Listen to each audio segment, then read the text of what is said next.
जिएंगे हम, पहाड़ में जाए तेरी मोहब्बत खुल के जिएंगे हम। चली जा दूर नजरों से मोहब्बत ना करेंगे हम, चली जा दूर नजरों से मोहब्बत ना करेंगे हम। पहाड़ में जाए तेरी मोहब्बत खुल के जिएंगे हम, पहाड़ में जाए तेरी मोहब्बत खुल के जिएंगे हम। चली जा दूर नजरों से मोहब्बत ना करेंगे हम, चली जा दूर नजरों से मोहब्बत ना करेंगे हम, मोहब्बत ना करेंगे हम, मोहब्बत ना करेंगे हम।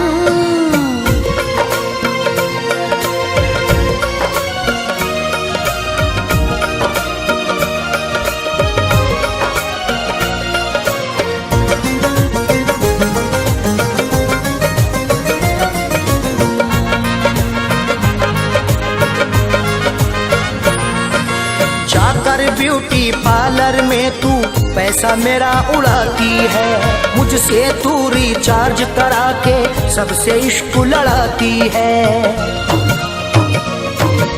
जाकर ब्यूटी पार्लर में तू पैसा मेरा उड़ाती है, मुझसे तू रिचार्ज करा के सबसे इश्क लड़ाती है। लोमड़ी जैसी तू तो चतुर है, लोमड़ी जैसी तू तो चतुर है सबसे कहेंगे हम, लोमड़ी जैसी तू तो चतुर है सबसे कहेंगे हम। चली जा दूर नजरों से मोहब्बत ना करेंगे हम, चली जा दूर नजरों से मोहब्बत ना करेंगे हम, मोहब्बत ना करेंगे हम, मोहब्बत ना करेंगे हम।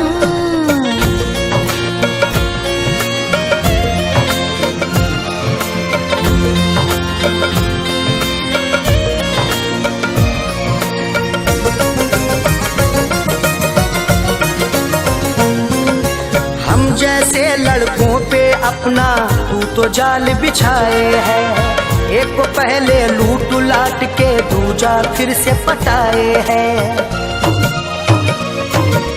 हम जैसे लड़कों पे अपना तू तो जाल बिछाए है, एक को पहले लूट लाट के दूजा फिर से पटाए है। जान गया मैं तुझको कमीनी, जान गया मैं तुझको कमीनी अपना फंसेंगे हम, जान गया मैं तुझको कमीनी अपना फंसेंगे हम। चली जा दूर नजरों से मोहब्बत ना करेंगे हम, चली जा दूर नजरों से मोहब्बत ना करेंगे हम, मोहब्बत ना करेंगे हम, मोहब्बत ना करेंगे हम।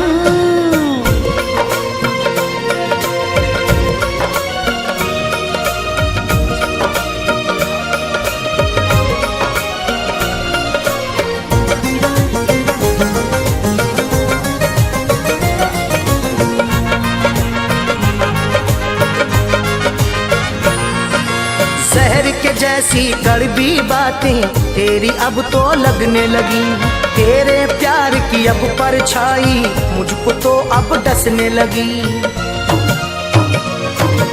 शहर के जैसी कड़वी बातें तेरी तो अब लगने लगी, तेरे प्यार की अब परछाई मुझको तो अब डसने लगी। छोड़ दे मेरा पीछा अब तो, छोड़ दे मेरा पीछा अब तो खुल के जिएंगे हम, छोड़ दे मेरा पीछा अब तो खुल के जिएंगे हम। चली जा दूर नजरों से मोहब्बत ना करेंगे हम, चली जा दूर नजरों से मोहब्बत ना करेंगे हम, मोहब्बत ना करेंगे हम, मोहब्बत ना करेंगे हम।